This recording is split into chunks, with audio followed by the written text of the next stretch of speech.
it was really critical to both of us that we try to extend that mission so that all Right. kids who were enjoying the books felt like, absolutely, you belong at Camp Half-Blood too. Right, right. It's about belonging. It's about found family. It's differences, are your superpower.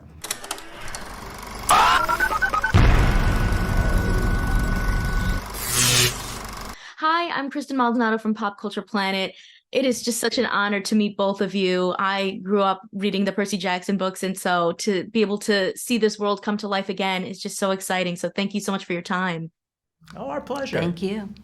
Now, I got to start. Obviously, the fans are really invested in this world. They love these books. So how do you balance adapting your own work now to the screen? That's a big part of the challenge, obviously, is making the readers happy and showing them that it's a faithful adaptation, but also making it a product that's going to work for viewers who've never read the books.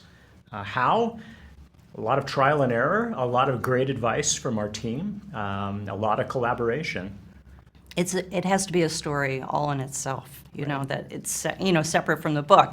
It has to, have a beginning and an end and all the stuff in the middle. I mean, it's not, you're not just trying to grab things from the book and put it together. Yeah, it has to stand on its own. Right. And it's also an opportunity to do things that maybe we didn't get to do in the book, to make it more three-dimensional and see things from other points of view when you're doing a TV series. And update it. And update it too. Yeah, the book is 2005 was a long time ago. a long time ago. It needs a little refresh. And that's one of the things that I love is I feel like you guys, when you're telling these stories in these worlds, like they're so representative and so inclusive. And so I'm curious, like, how you were able to kind of take that further in this adaptation. I mean, I guess I would start with the fact that The Lightning Thief, even in 2005, started being about representation Right. because it was for our son who was struggling with ADHD and dyslexia. So it was our way of showing him as a kid with learning differences that he's not alone. He's seen, he's valued, he's loved, and he's going to be just fine in the world. And I think every kid wants that. So when we learned that this book was doing so well and that we had this big platform, it was really critical to both of us that we try to extend that mission so that all Right. kids who were enjoying the books felt like, absolutely, you belong at Camp Half-Blood too. Right, right. It's about belonging. It's about found family. It's differences, are your superpower. Is there anything that you feel you included in this first season that maybe people would be surprised to see or learn about this world, even the people that have, read these books for years and years? Yeah, there are quite a few things, actually. Anything jump to mind? You go. Well,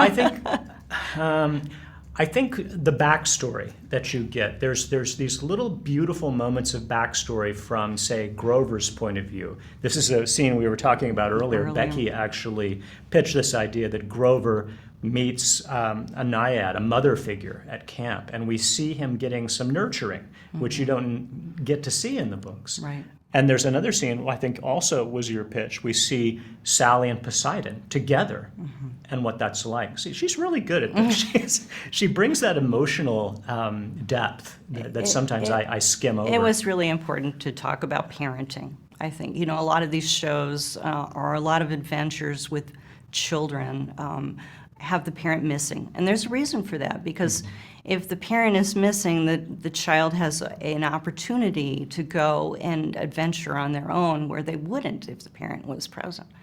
But it was important for us to bring that sort of that grounding and that touchstone of having parental figures in the show and have their relationship be, on stage. I love that.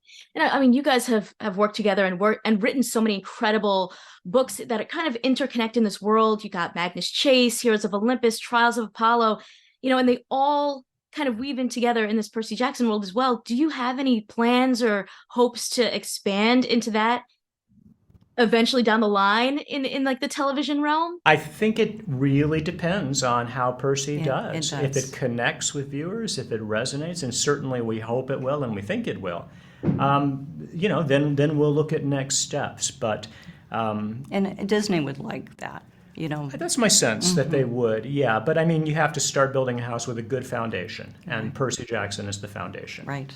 Absolutely. Well, I want to thank you so much for your time. I love the episodes I've seen so far, so congratulations. I know people are going to love it. Thank you. Thanks so much. Consider subscribing if you like my videos, and if you want to talk more TV and movies with me outside of the comments section, check out my Patreon at patreon.com/kmaldo. If you like this one, you can check out more of my videos right over here. See ya!